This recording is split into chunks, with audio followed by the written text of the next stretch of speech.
Hello friends, तो स्वागत है आप सभी का एक बार फिर से मेरे इस चैनल पे। तो हम लोग रियल नंबर्स पढ़ रहे थे। रियल नंबर में हम लोग आज एक नया टॉपिक पढ़ेंगे जिसमें हम लोग इरेशनल प्रूफ करेंगे। जो इरेशनल है उसे इरेशनल प्रूफ करेंगे। जी हाँ, हम लोग इरेशनलिटी को प्रूफ करेंगे कि कोई भी नंबर इरेशनल कैसे है। और इस प्रोसेस को हम कहते हैं method of proof by contradiction. Method of proof by contradiction.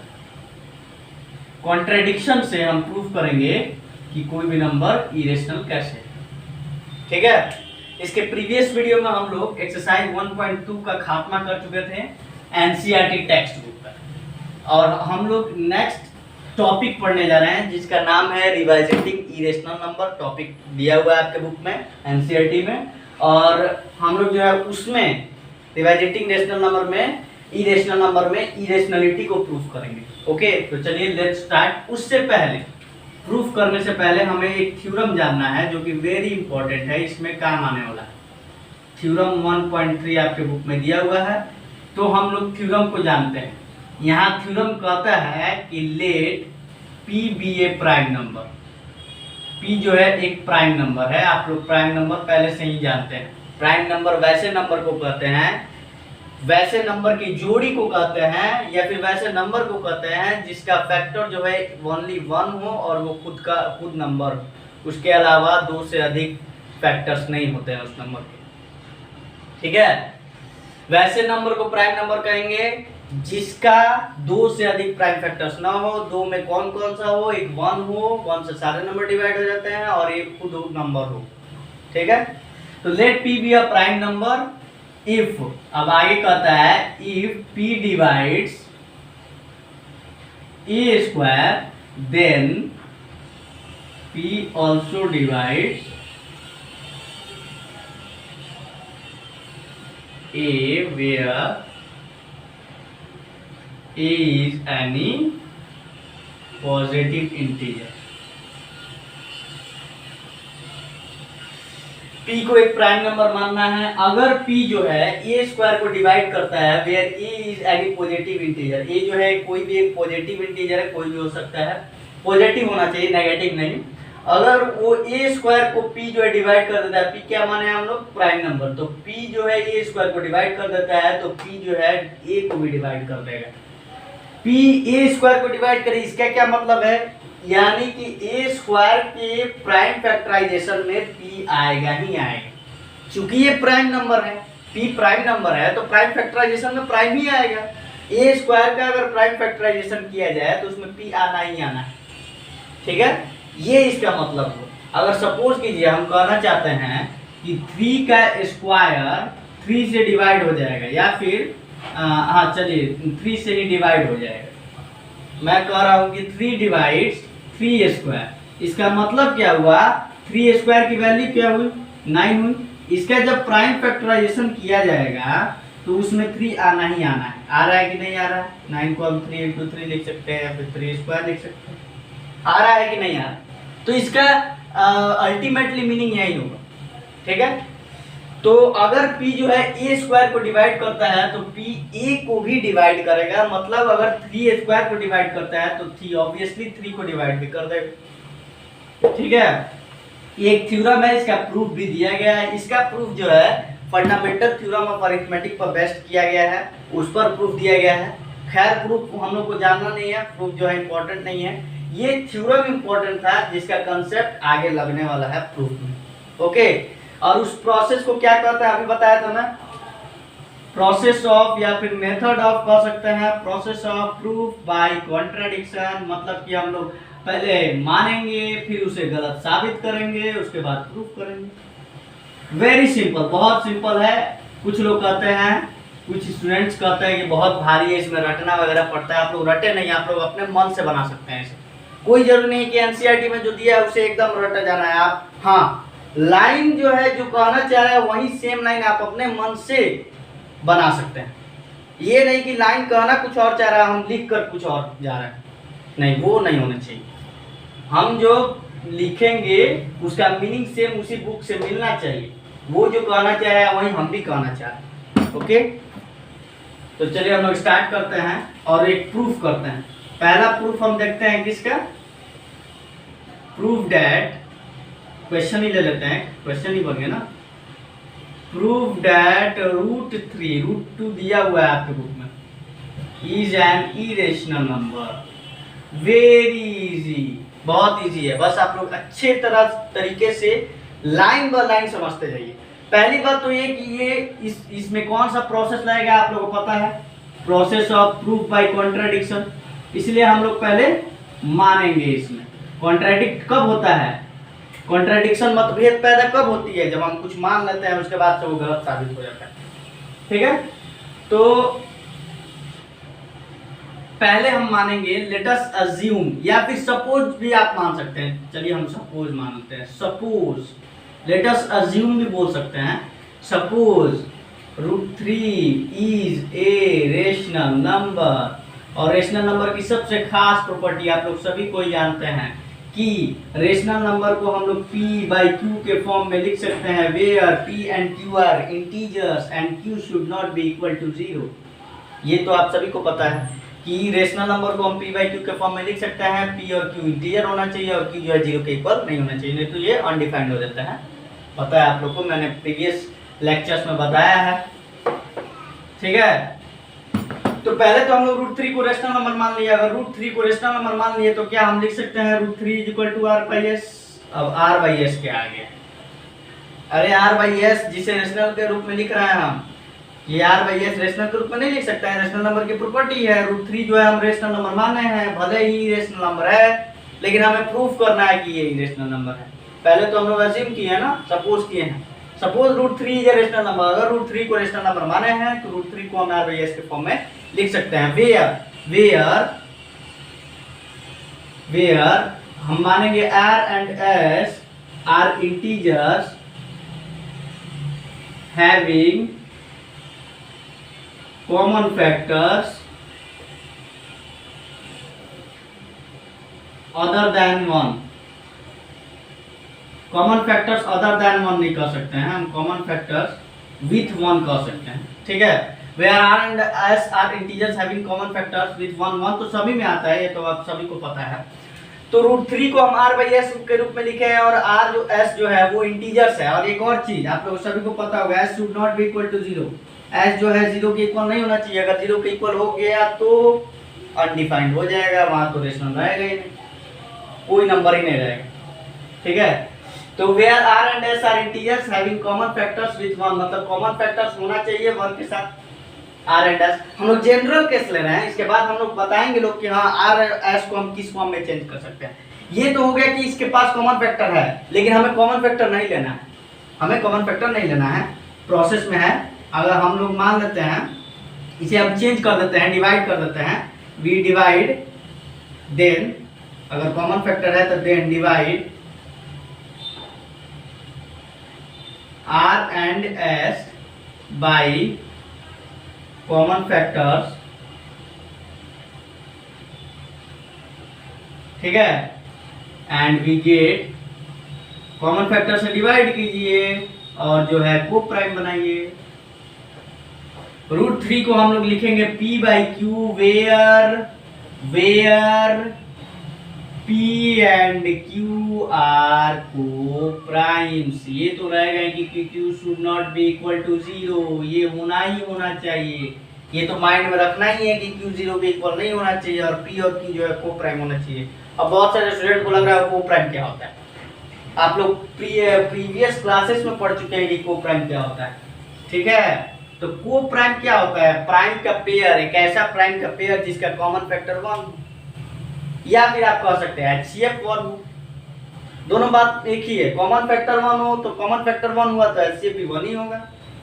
Highest common factor तो 1 ही आ रहा है, उसके अलावा कोई फैक्टर ही नहीं है, तो 1 ही हो गया HCF। तो को प्राइम उसे ही कहते हैं। ठीक है, तो √3 को हम p/q के रूप में लिख दिए। कैसे, p r और s को जो है कॉमन फैक्टर से डिवाइड कर दिए, यानी कॉमन फैक्टर को रिलीज कर दिए और हम p और q के रूप में ला दिए। को प्राइम है, p और q को प्राइम है, यानी कि उसके अंदर कोई कॉमन फैक्टर नहीं होगा सिवाय 1 के। अब ये मैं इरेज करता हूँ, ठीक है, थ्योरम को, ये आप लोग नोट डाउन कर सकते हैं।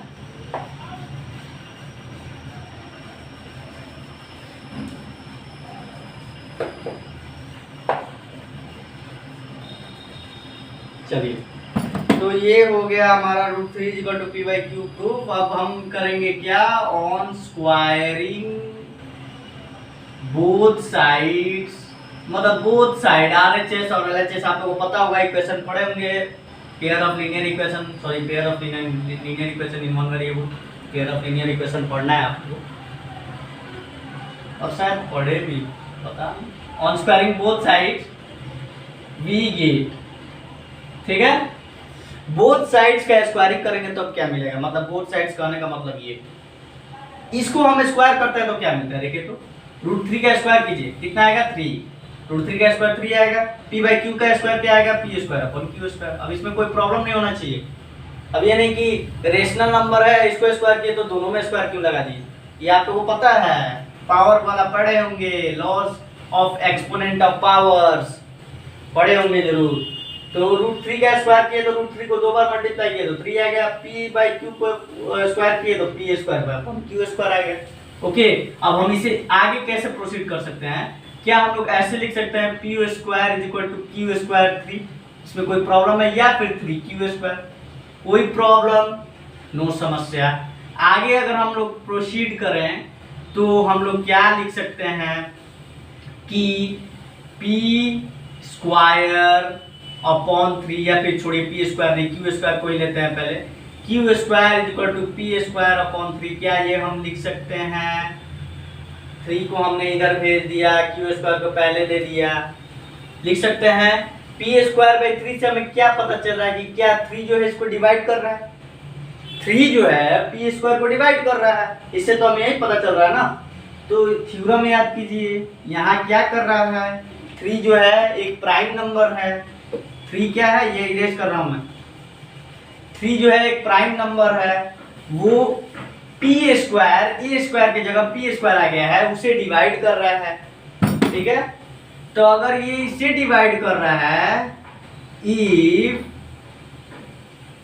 3 डिवाइड्स p², देन आपको पता होगा थ्योरम 1.3 कि 3 ऑल्सो डिवाइड्स, किसे डिवाइड करेगा, p को भी डिवाइड करेगा। थ्योरम 1.3 से सिंपल, यहाँ आप लोग रेफरेंस क्या दे सकते हैं, बाय थ्योरम। वैसे तो थ्योरम का रेफरेंस नहीं देते हैं, आप नहीं भी लिखिएगा ना तो चलेगा, थ्योरम नहीं भी लिखिएगा तो चलेगा, मैं यहाँ समझने के लिए बता दिया, ठीक है। अब हम क्या लिख सकते हैं कि 3 जो है अगर p² को डिवाइड कर रहा है तो 3p को भी डिवाइड करेगा। अब 3p को भी डिवाइड करेगा तो क्या हम लोग p = 3c लिख सकते हैं, where c is some integer. अब ये क्या है, यहाँ c क्यों लिखा गया, c इसीलिए लिखा गया क्योंकि आप लोग, जैसे मैं एक एग्जांपल देता हूँ, देखिए एग्जाम्पल मैं देता हूं, जैसे 18/3, ठीक है।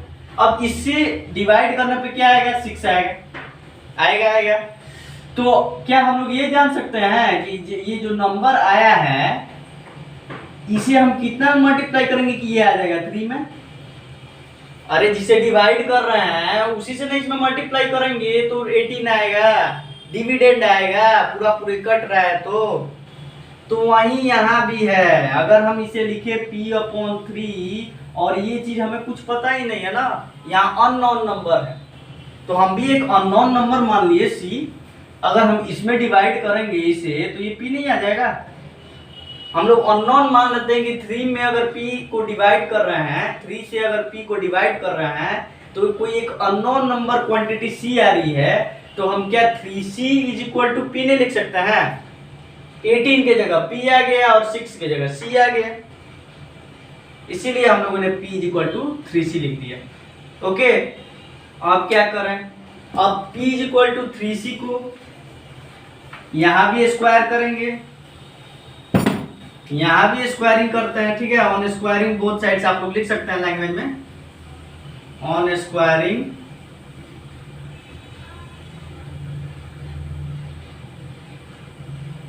बोथ साइड वी गेट, हम लोग को क्या प्राप्त होगा, तो p² = 9c²। आ रहा है, आ रहा है। अब ये P square equal to 9c² क्या हम यहाँ रख सकते हैं, सब्स्टिट्यूट कर सकते हैं। इसे अगर मान लें हम 1, ठीक है, तो सब्स्टिट्यूट, या फिर आप लोग डायरेक्ट p का वैल्यू भी यहाँ रख सकते थे, कोई प्रॉब्लम नहीं थी। Substitute p² is equal to 9c² in equation 1 में अगर हम करें तो हमें क्या प्राप्त होगा, we get 9c² is equal to p² नहीं 3q²। ओके, अब आगे प्रोसीड करते हैं। यहाँ तक तो आप लोग को कंफर्म हो गया होगा, समझ आ गया होगा। नहीं आ रहा होगा आप लोग को पता है, कमेंट सेक्शन से पूछना है। 9c² इक्वल टू 3q², इसका मतलब यहाँ 3 से 9 कट जाएगा 3, ठीक है। तो हम क्या लिख सकते हैं, q² is equal to 3c² लिख सकते हैं। अब c² is equal to q²/3 लिख सकते हैं। अब इसका क्या मतलब हुआ, यहाँ भी जो है वही थ्योरम अप्लाई हो रहा है। यहाँ भी जो है 3 डिवाइड कर रहा है q² को, 3 जो है यहाँ क्या डिवाइड कर रहा है, किसको डिवाइड कर रहा है, q² को डिवाइड कर रहा है। तो यहाँ पे जब 3q² को डिवाइड कर रहा है, इफ हेयर हम लोग लिख रहे हैं कि q² इज डिवाइडेड, या फिर 3 divides q², then 3 also divides q। ये तो हम थ्योरम से लिख रहे हैं ना, रेफरेंस बाय थ्योरम 1.3। ये रेफरेंस आप लोगों को देने की जरूरत नहीं है, ये मैं समझाने के लिए बोल रहा हूँ कि थ्योरम 1.3 से आया है। अपना ही भी लिखेगा तो चलेगा। तो अगर 3 जो है q को भी डिवाइड कर रहा है, यहाँ p को भी डिवाइड कर रहा है, जबकि हम लोग p और q क्या माने थे, को प्राइम माने थे, यानी कि 1 के अलावा कोई भी कॉमन फैक्टर नहीं होना चाहिए, लेकिन यहाँ तो 3 आ जा रहा है। यानी कि यहाँ हम लिख सकते हैं कि p and q should have 3 as a common factor, जबकि ऐसा नहीं है। p and q should have here, p and q should have 3 as a common factor, 3 होना चाहिए कॉमन फैक्टर में, लेकिन है नहीं, क्योंकि हम लोग ने एग्जाम किया था क्या, को प्राइम, ठीक है। But this is not true, this is not true, but this contradicts, या फिर आप ये भी लिख सकते हैं, बट दिस कॉन्ट्राडिक्ट्स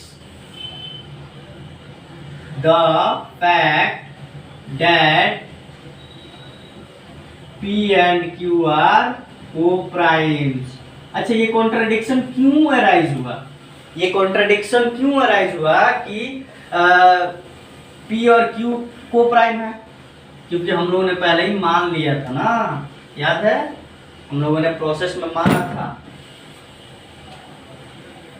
ठीक है। But this contradicts the fact that p and q are co-primes। This contradiction has arisen, एकदम सेम डिट्टो लाइन आप लोग, कॉन्ट्राडिक्शन CONTRD देखते जाइए, ठीक है।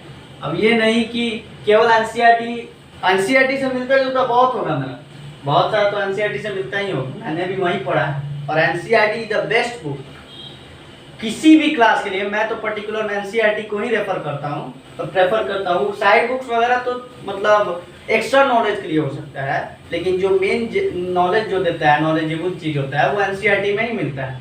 एनसीईआरटी में ही कंटेंट वो सारे मिलते हैं, जिसकी वजह से साइड बुक्स भी कंप्लीट हो सकते हैं, बस थोड़ा सा दिमाग लगा देना होता है साइड बुक, ठीक है। This contradiction has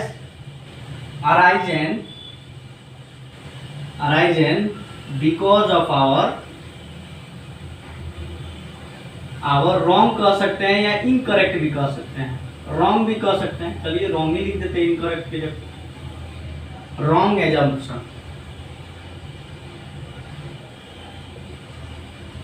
But this contradicts the fact that P and Q are co-primes. This contradiction arises क्यों हुआ? Because of our wrong supposition या फिर assumption। हम लोग सपोज किए थे ना, तो supposition ही लिख देते हैं। Because of our wrong supposition ठीक है। Then we concluded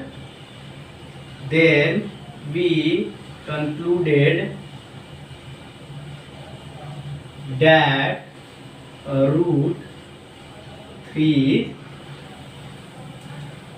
an irrational number।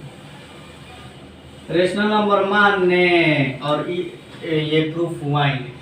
Rational number मानने और मेरा जो मानना था वो कॉन्ट्राडिक्ट कर गए, इसीलिए इस प्रोसेस को कहते हैं प्रूफ बाय कॉन्ट्राडिक्शन। तो आई होप कि आप लोगों को समझ आ गया होगा। इस वीडियो में बस इतना ही मुझे समझाना था, और आगे जो है इस पर क्वेश्चंस दिए गए हैं। इसमें अलजेब्रिक मतलब जैसे अलजेब्रिक ऑपरेशंस करके भी पूछता है कि हाँ उसे भी इरेशनल प्रूफ कीजिए। जैसे जो मैं एग्जांपल दे दूं 5 + √2 ये भी एक इरेशनल नंबर है, 5 - √2 ये भी एक इरेशनल नंबर है, 2 √2 ये भी एक इरेशनल नंबर है। इसे भी प्रूफ करने को दे देता है कई बार, तो इसे भी प्रूफ करेंगे नेक्स्ट वीडियो में। ओके, मैं बताऊंगा एक दो बता दूंगा कि कैसे हम लोग अलजेब्रिक ऑपरेशन है तो उसे हम कैसे प्रूफ करेंगे। सेम वही प्रोसेस रहेगा जैसे प्रोसेस में बनाया गया है, बस थोड़ा सा ये रहेगा कि हम लोग को ये तो पता चल गया ना कि √2 जो है इरेशनल नंबर है, क्योंकि √2 तो हम पहले ही प्रूफ कर चुके हैं। अरे ये कब प्रूफ करेंगे अलजेब्रिक ऑपरेशन? जब √2 प्रूफ रहेगा। अब हमें जब पता है कि √2 इरेशनल नंबर है तब वहाँ क्या होगा वो हम देखेंगे नेक्स्ट वीडियो में। तब तक के लिए आप लोग नोट डाउन करें इसे और क्वेश्चंस ट्राई करें। एनसीईआरटी में भी क्वेश्चंस दिए गए हैं इस पर, और साइड बुक्स वगैरह में दिए गए हैं, तो आप लोग प्रेफर कर सकते हैं। तब तक के लिए आप लोग पढ़ाई करते रहिए। Thank you.